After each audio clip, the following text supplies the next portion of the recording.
Como estuvimos viendo, los organismos fotosintéticos captan la energía de la luz del sol y la almacenan en forma de carbohidratos.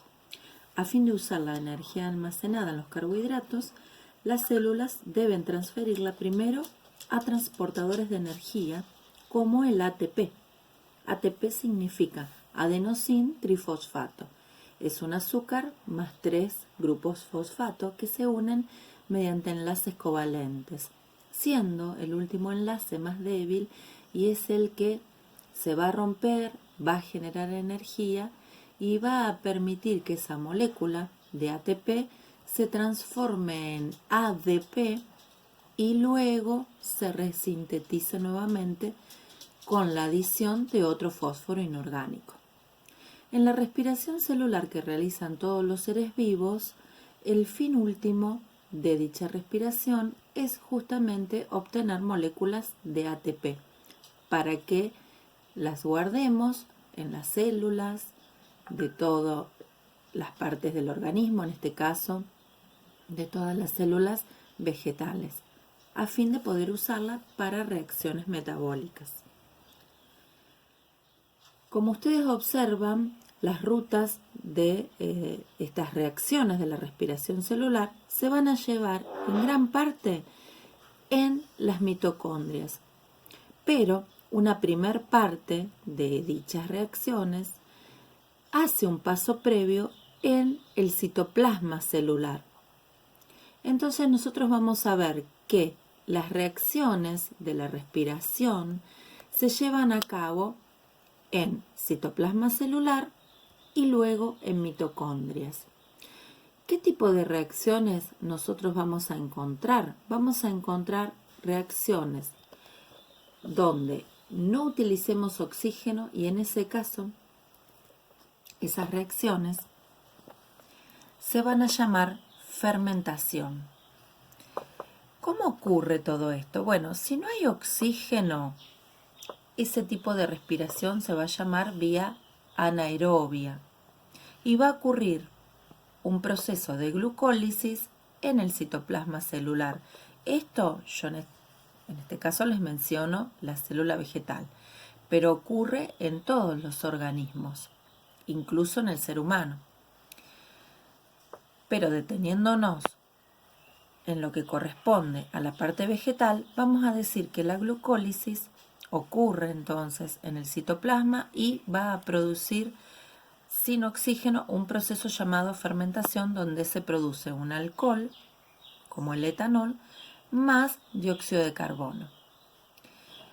En cambio, si nosotros hablamos de un proceso o vía oxidativa, estamos diciendo que se utiliza oxígeno. Y en la vía oxidativa nosotros vamos a tener 3 pasos fundamentales: glucólisis, ciclo de Krebs que ocurre en las mitocondrias y luego vamos a tener una tercera etapa llamada sistema de transporte de electrones. Vamos a empezar por el primer paso, la glucólisis.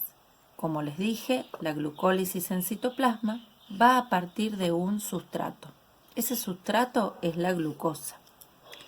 Y la glucosa tiene 6 carbonos.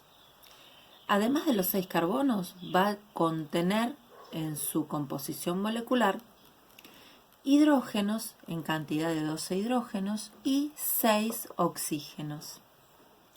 ¿Qué significa glucólisis? Bueno, deriva del griego, donde glicos significa dulce y lisis, descomposición. Y esto se refiere a la liberación de energía química que contiene dicho azúcar. Para iniciar la glucólisis se va a requerir ATP, ya que un grupo fosfato es transferido del ATP a la glucosa, formando así la glucosa 6-fosfato.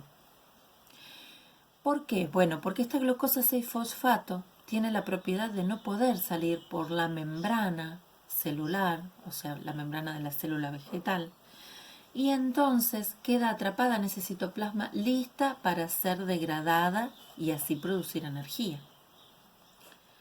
¿Qué pasos tiene esa glucólisis? Bueno, parto de la glucosa 6-fosfato y esa glucosa va a ser también sometida a la adhesión de otro ATP más y ahí sí comienza a dividirse en dos moléculas de 3 carbonos cada uno y esa molécula se llama fosfogliceraldehído. Lo conocemos con la sigla PGAL. Esas dos moléculas de PGAL se van a dividir y van a formar dos moléculas de PGA, es decir, dos moléculas de fosfoglicerato. Durante esa reacción, el hidrógeno se transfiere al NAD.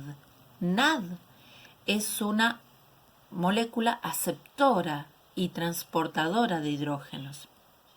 Entonces, al adherirse el hidrógeno al NAD, se transforma en NADH. Y un grupo fosfato se transfiere a cada PGA, de cada PGA al ADP, formando dos moléculas de ATP. La glucólisis termina con la formación de dos moléculas de ácido pirúvico o piruvato, que siguen conteniendo 3 carbonos cada una. Ahora estos productos, como hay presencia de oxígeno, van a continuar con otra etapa llamada ciclo de Krebs. Pero para entrar en el ciclo de Krebs, necesitamos que esos ácidos pirúvicos se transformen. ¿Cómo lo hacen? Bueno, el ácido pirúvico pierde un carbono, se transforma en ácido acético. Ese ácido acético se une a una enzima llamada coenzima A y como producto obtengo acetilcoenzima A. Ahí recién se dirige a la mitocondria, a las membranas mitocondriales, donde, mejor dicho, a la matriz mitocondrial. Una vez que tengo preparada la acetilcoenzima A, se dirige a la matriz mitocondrial, donde ahí se incorpora el ciclo de Krebs. En el ciclo de Krebs nosotros vamos a tener a la acetilcoenzima A que se une al oxalacetato de 4 carbonos, formando un compuesto de 6 carbonos llamado ácido cítrico. Mientras tanto se forma dióxido de carbono, se forma ATP y obviamente se transfieren hidrógenos a los aceptores NAD y FAD, formándose NADH y FADH. Posteriormente,